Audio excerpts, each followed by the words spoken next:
नमस्कार, स्वागत है आपका। आप देख रहे हैं राष्ट्रप्रथम। मैं हूं आपके साथ वैष्णवी झा। बुलेटिन की शुरुआत करेंगे हेडलाइंस के साथ। पीएम मोदी ने किया कर्तव्य पथ का उद्घाटन, नाम के साथ बदली पूरी तस्वीर।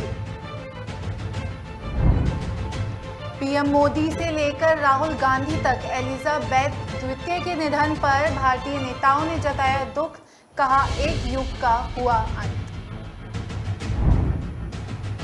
तनातनी के बीच आज होगी दिल्ली के उपराज्यपाल और मुख्यमंत्री की बैठक, शराब नीति पर कार्रवाई से गरमाई राजनीति।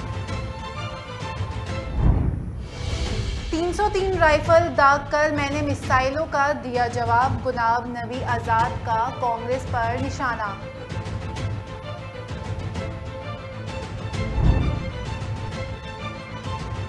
उपराष्ट्रपति बनने के बाद पहली बार जगदीप धनखड़ पहुंचे अपने गांव, वहां उन्होंने छात्रों से की मुलाकात।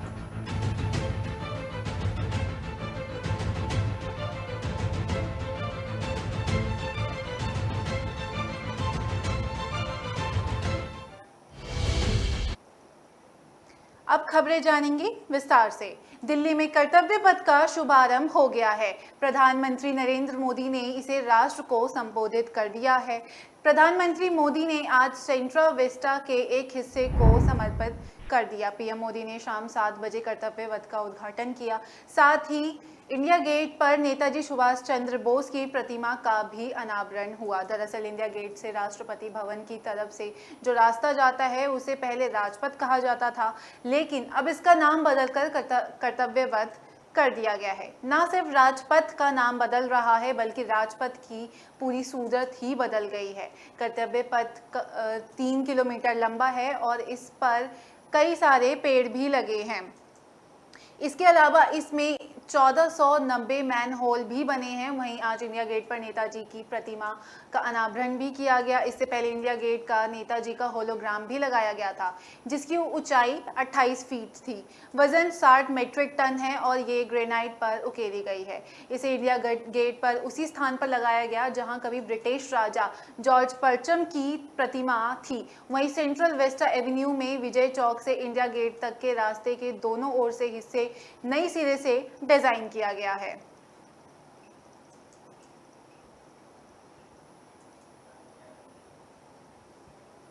करीब 7 दशक तक ब्रिटेन पर राज करने वाली क्वीन एलिजाबेथ द्वितीय अब इस दुनिया में नहीं रही। उन्होंने 96 साल के उम्र में अंतिम सांस लिया। महारानी का नाम दुनिया की महान शख्सियतों का नाम में शुमार था। उनके निधन के बाद दुनिया भर के नेताओं ने उन्हें याद किया और श्रद्धांजलि भी दी। भारत के भी बड़े नेताओं ने क्वीन एलिजाबेथ द्वितीय के निधन पर ट्वीट कर शोक जताया, जिसमें प्रधानमंत्री मोदी और राहुल गांधी और ममता बनर्जी जैसे नेता शामिल हैं। प्रधानमंत्री मोदी ने भी क्वीन एलिजाबेथ द्वितीय के निधन पर दुख जताया। इस दौरान प्रधानमंत्री क्वीन एलिजाबेथ के साथ मुलाकात को भी याद किया। साथ ही इस मुलाकात की तस्वीरें भी शेयर की। पीएम बनने के बाद पहली बार 2015 में नरेंद्र मोदी ब्रिटेन गए थे, जिसके बाद 2018 में भी उनका ब्रिटेन दौरा था, जहां उनकी क्वीन एलिजाबेथ द्वितीय के साथ मुलाकात हुई। पूर्व कांग्रेस अध्यक्ष और मौजूदा सांसद राहुल गांधी ने भी क्वीन एलिजाबेथ द्वितीय को याद किया। उन्होंने ट्वीट करते हुए कहा कि महारानी एलिजाबेथ द्वितीय के निधन पर ब्रिटेन के लोगों को और शाही परिवार के प्रति मेरी संवेदनाएं। उनका एक लंबा और गौरवशाली शासन था। उन्होंने काफी प्रतिबद्धता और सम्मान के साथ अपने देश की सेवा की। पश्चिम बंगाल की मुख्यमंत्री ममता बनर्जी ने भी क्वीन एलिजाबेथ द्वितीय को याद किया। उन्होंने लिखा कि मैं महारानी एलिजाबेथ द्वितीय के निधन पर ब्रिटिश शाही परिवार और यूनाइटेड किंगडम के लोगों के प्रति अपनी संवेदना व्यक्त करती हूँ। ये एक युग का अंत है जब सबसे लंबे समय तक शासन करने वाली ब्रिटिश सम्राट अपनी अंतिम यात्रा के लिए प्रस्थान करेंगी। दिल्ली के उपराज्यपाल वीके सक्सेना और सीएम अरविंद केजरीवाल की साप्ताहिक बैठक आज होने वाली है। ये बैठक आरोप प्रत्यारोप के बीच हो रही है। इससे पहले 4 बार ये बैठक अलग अलग कारणों से स्थगित हो चुकी है। 1 सितंबर को होने वाली बैठक अरविंद केजरीवाल के गुजरात दौरे की वजह से नहीं हो पाई थी। आज होने वाली बैठक को संभावित समय 4 बजे का दिया गया है। एलजी और सीएम की 26 अगस्त को होने वाली बैठक दिल्ली विधानसभा के विशेष सत्र की वजह से रद्द कर दी गई थी। वही 19 अगस्त को भी बैठक नहीं हो पाई थी। उसी दिन सीबीआई ने दिल्ली के उप मुख्यमंत्री मनीष सिसोदिया और कुछ अधिकारियों के 31 ठिकानों पर छापेमारी की थी। यह छापेमारी दिल्ली के आबकारी नीति में कथित अनियमितताओं के आरोप में की गई थी। दिल्ली के उपराज्यपाल ने आबकारी नीति 2021-22 के क्रियान्वयन में हुई कथित अनियमितताओं की सीबीआई जांच की सिफारिश 22 जुलाई को की थी। इसके बाद उस दिन होने वाली एलजी और सीएम की बैठक में अरविंद केजरीवाल शामिल नहीं हुए थे। आबकारी नीति में कथित अनियमितताओं की सीबीआई जांच की सिफारिश के बाद एलजी और दिल्ली में सरकार चला रही आम आदमी पार्टी में तल्खी काफी बढ़ गई है। एलजी की सिफारिश पर सीबीआई ने मामला दर्ज किया। सीबीआई के प्राथमिकी में मनीष सिसोदिया को नामजद आरोपी बनाया गया है। सीबीआई ने मनीष सिसोदिया के समेत 31 जगहों पर 19 अगस्त को छापेमारी की थी, जिसके बाद इस मामले में ईडी भी शामिल हो गया था।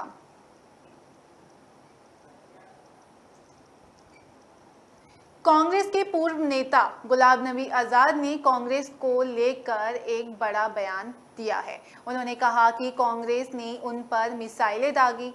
उन्होंने केवल 303 रिफाइलें से जवाबी कार्रवाई किया। कांग्रेस नष्ट हो गई है। लगातार दोनों पार्टियों के बीच बयानों की बौछार जारी है। इसको लेकर उन्होंने बयान दिया और कहा कि जम्मू कश्मीर के भद्रा में सार्वजनिक रैली को संबोधित करते हुए गुलाम नबी आजाद ने कहा कि पहले खत पर ही सब कुछ लिख दिया जाता था। 3 दिन वे चुप रहे, लेकिन अब कांग्रेस की तरफ से मिसाइलें चलने लगी हैं, फायरिंग होने लगी है। तब उन्होंने भी राइफल चलाकर जवाब दिया। उन्होंने तंज कसते हुए कहा कि अगर वो बैलिस्टिक मिसाइल चलाते तो कांग्रेस नजर नहीं आती। दरअसल अपनी नई पार्टी के लिए एक नया कैडर बनाने के लिए गुलाम ने अपने गृह मैदान भद्रवाह दौरे पर थे।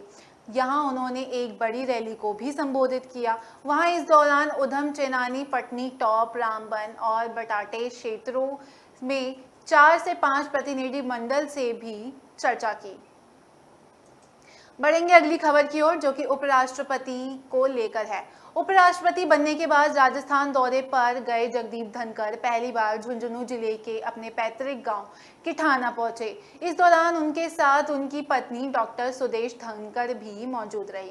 गहलोत सरकार में महिला एवं बाल विकास मंत्री ममता भूपेश, लोकसभा सांसद नरेंद्र कुमार, अधिकारियों के साथ गांव के लोगों ने उनका स्वागत किया। उपराष्ट्रपति जगदीप धनखड़ अपने राजस्थान यात्रा के दौरान खाटू श्याम मंदिर और बालाजी सालसार धाम के दर्शन के साथ ही अपने सम्मान में आयोजित कार्यक्रम में भी पहुंचे। इस दौरान उन्होंने अपने गांव किठाना में महात्मा गांधी सरकारी स्कूल के नए भवन की आधारशिला रखते हुए छात्रों से बातचीत भी की। उपराष्ट्रपति जगदीप धनखड़ के जयपुर हवाई अड्डे पहुंचने पर उनका स्वागत राजस्थान के राज्यपाल कलराज मिश्र, शिक्षा मंत्री बुलाकी दसकल्ला, मंत्री ममता भूपेश और राज्य सरकार के वरिष्ठ अधिकारियों ने किया। साथ ही राजस्थान पुलिस ने उपराष्ट्रपति जगदीप धनखड़ को गार्ड ऑफ ऑनर भी दिया। बढ़ेंगे अगली, रुकेंगे एक छोटे से ब्रेक के लिए। अब बने रहिए राष्ट्र प्रथम के साथ।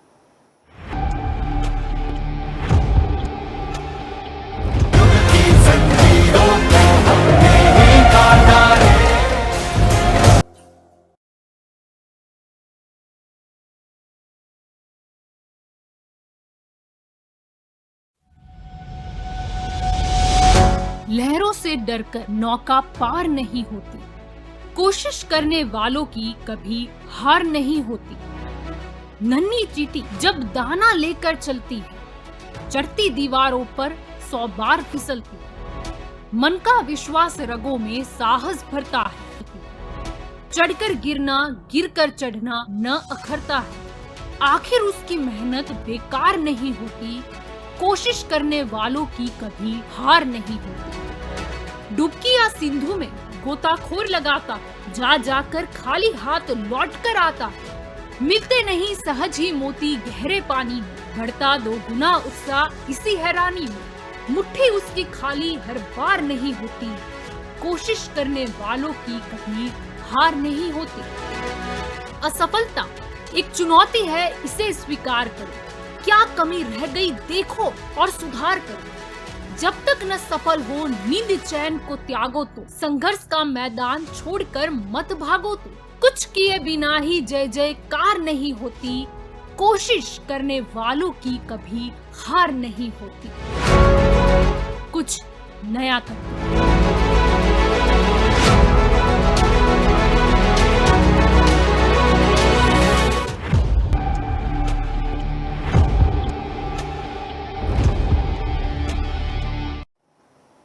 ब्रेक के बाद स्वागत है आपका। दिल्ली में कर्तव्य पथ का शुभारंभ हो गया है। साथ ही प्रधानमंत्री मोदी ने सेंट्रल विस्टा के एक हिस्से को राष्ट्र को समर्पित कर दिया है। पीएम मोदी ने शाम 7 बजे कर्तव्य पथ का उद्घाटन किया। इसके साथ ही इंडिया गेट पर नेताजी सुभाष चंद्र बोस की प्रतिमा का भी अनावरण हुआ। दरअसल इंडिया गेट से राष्ट्रपति भवन की तरफ जो रास्ता जाता है उसे पहले राष्ट्र पथ कहा जाता था, लेकिन अब इसका नाम बदलकर कर्तव्य पथ कर दिया गया है। ना सिर्फ राजपथ का नाम बदल रहा है, बल्कि राजपथ की पूरी सूरत ही बदल दी गई है। कर्तव्य पथ करीब 3 किलोमीटर लंबा है। इसके अलावा इसमें 1490 मैनर हॉल बने हैं। वहीं इंडिया गेट पर नेताजी की प्रतिमा का अनावरण भी किया गया। इससे पहले इंडिया गेट पर नेताजी का होलोग्राम लगाया गया था, जिसकी ऊंचाई 28 फीट है। वजन 65 मेट्रिक टन है और ये ग्रेनाइट पर उकेरी गई है। इसे इंडिया गेट पर उसी स्थान पर लगाया गया है जहां कभी ब्रिटिश राजा जॉर्ज पंचम की प्रतिमा थी। वहीं सेंट्रल विस्टा एवेन्यू में विजय चौक से इंडिया गेट तक रास्ते को दोनों ओर के हिस्से से नई सिरे से डिजाइन किया गया है।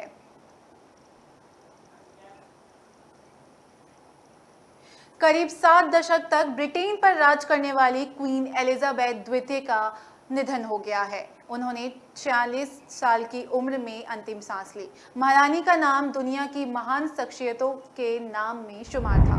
उनके निधन के बाद दुनिया भर के नेताओं ने उन्हें याद किया और श्रद्धांजलि भी दी। भारत के भी तमाम बड़े नेताओं ने क्वीन एलिजाबेथ द्वितीय के निधन पर ट्वीट कर शोक जताया, जिसमें प्रधानमंत्री मोदी, राहुल गांधी और ममता बनर्जी जैसे नेता शामिल है। प्रधानमंत्री मोदी ने भी क्वीन एलिजाबेथ द्वितीय के निधन पर दुख जताया। इस दौरान प्रधानमंत्री मोदी ने क्वीन एलिजाबेथ के साथ मुलाकात को भी याद किया। साथ ही उस मुलाकात की तस्वीरें भी शेयर की। पीएम बनने के बाद पहली बार 2015 में नरेंद्र मोदी ब्रिटेन गए थे, जिसके बाद 2018 में भी उनका ब्रिटेन दौरा था, जहां उनकी क्वीन एलिजाबेथ द्वितीय के साथ मुलाकात हुई। पूर्व कांग्रेस अध्यक्ष और मौजूदा सांसद राहुल गांधी ने भी क्वीन एलिजाबेथ द्वितीय को याद किया। उन्होंने ट्वीट करते हुए कहा कि महारानी एलिजाबेथ द्वितीय के निधन पर ब्रिटेन के लोगों और शाही परिवार के प्रति मेरी संवेदनाएं।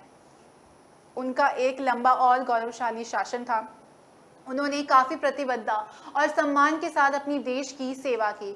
पश्चिम बंगाल की मुख्यमंत्री ममता बनर्जी ने भी क्वीन एलिजाबेथ द्वितीय को याद किया। उन्होंने लिखा कि मैं महारानी एलिजाबेथ द्वितीय के निधन पर ब्रिटिश शाही परिवार और यूनाइटेड किंगडम के लोगों के प्रति मेरी संवेदनाएं व्यक्त करती हूँ। एक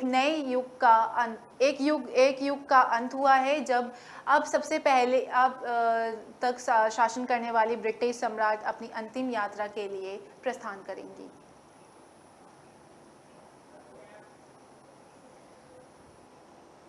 दिल्ली के उपराज्यपाल वीके सक्सेना और मुख्यमंत्री अरविंद केजरीवाल की साप्ताहिक बैठक आज होने वाली है। ये बैठक आरोप प्रत्यारोप के बीच हो रही है। इससे पहले 4 बार ये बैठक अलग अलग कारणों से स्थगित हो गई है। 1 सितंबर को होने वाली बैठक अरविंद केजरीवाल के गुजरात दौरे की वजह से नहीं हो पाई थी। आज होने वाली बैठक का संभावित समय 4 बजे किया गया है। एलजी और सीएम के 26 अगस्त को होने वाली बैठक दिल्ली विधानसभा के विशेष सत्र की वजह से रद्द कर दी गई थी। वहीं 19 अगस्त को भी बैठक नहीं हो पाई थी।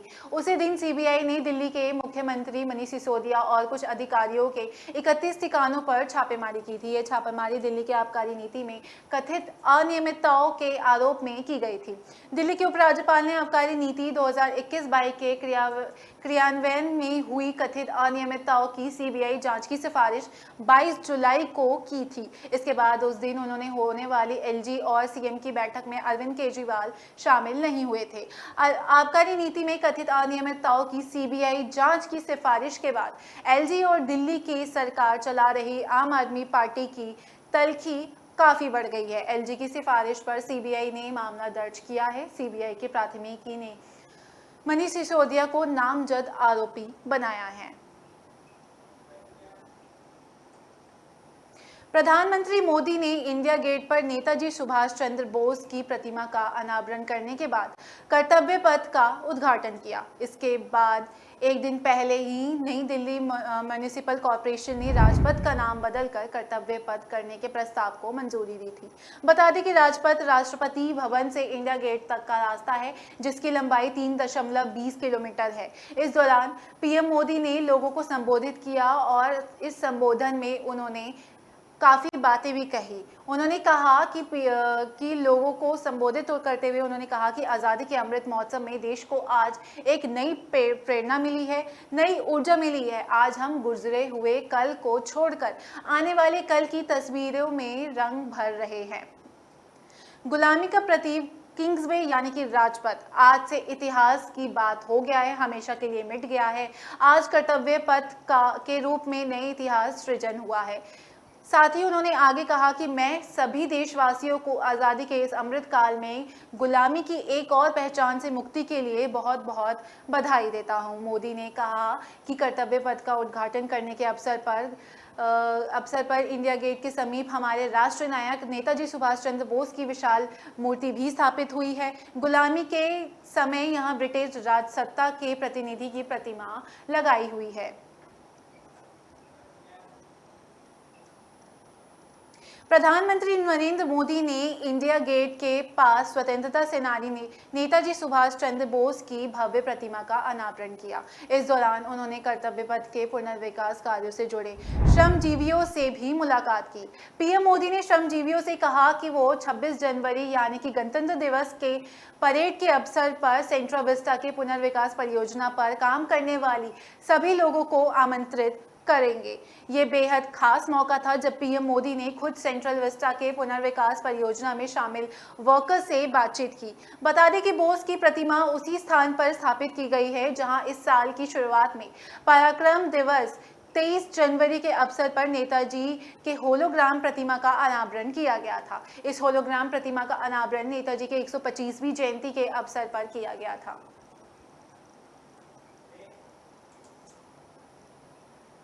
रुकेंगे इस छोटे से ब्रेक के लिए, आप बने रहिए राष्ट्रप्रथम के साथ।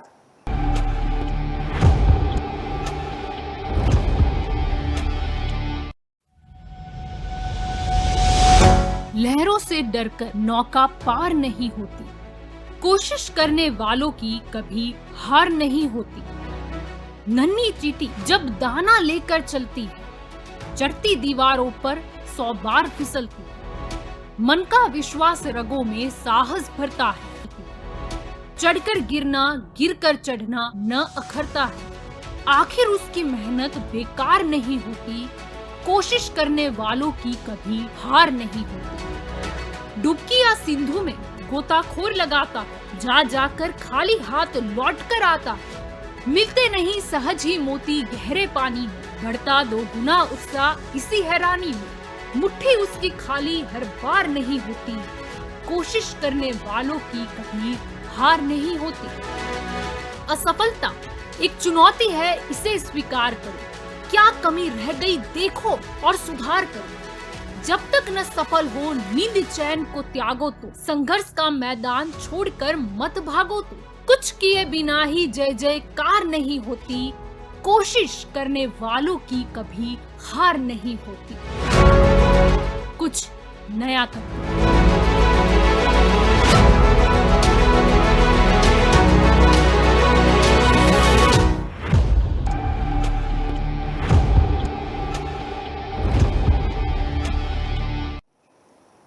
ब्रेक के बाद स्वागत है आपका।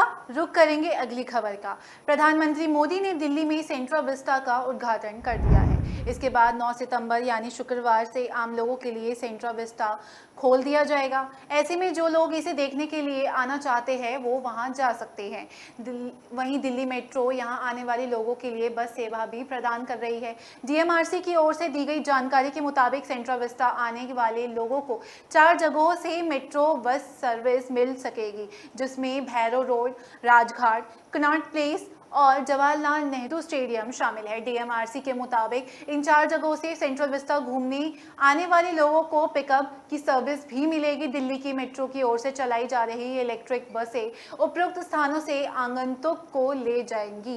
ये और नेशनल स्टेडियम सी हॉग्सकॉन के गेट नंबर 1 पर उतरेगी, जहां से इंडिया गेट और सेंट्रल विस्टा तक पैदल पहुंच सकते हैं।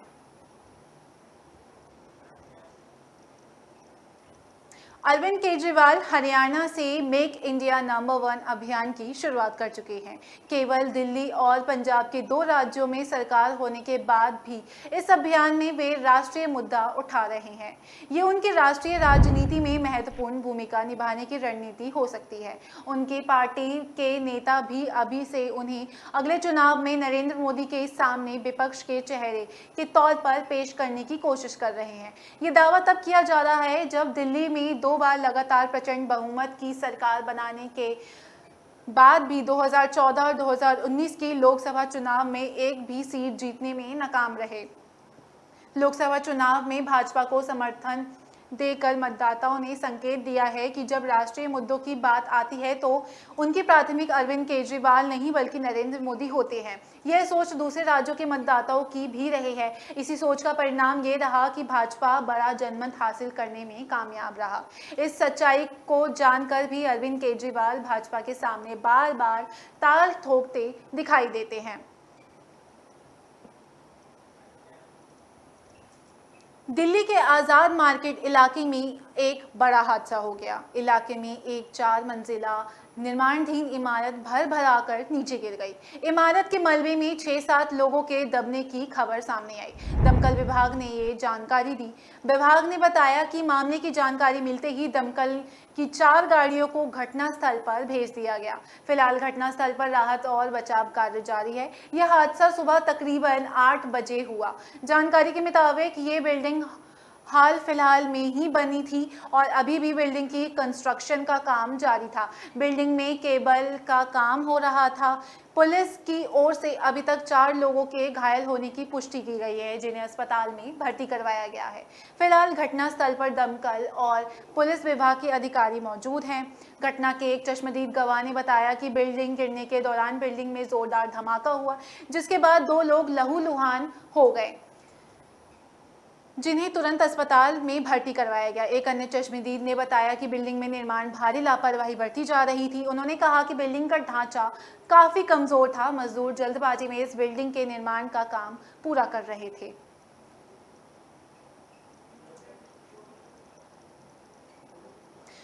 फिलहाल राष्ट्रप्रथम में और आज के इस बुलेटिन में इतना ही। हमारी खबरों को देखने के लिए आप हमारी वेबसाइट का भी प्रयोग कर सकते हैं। नमस्कार।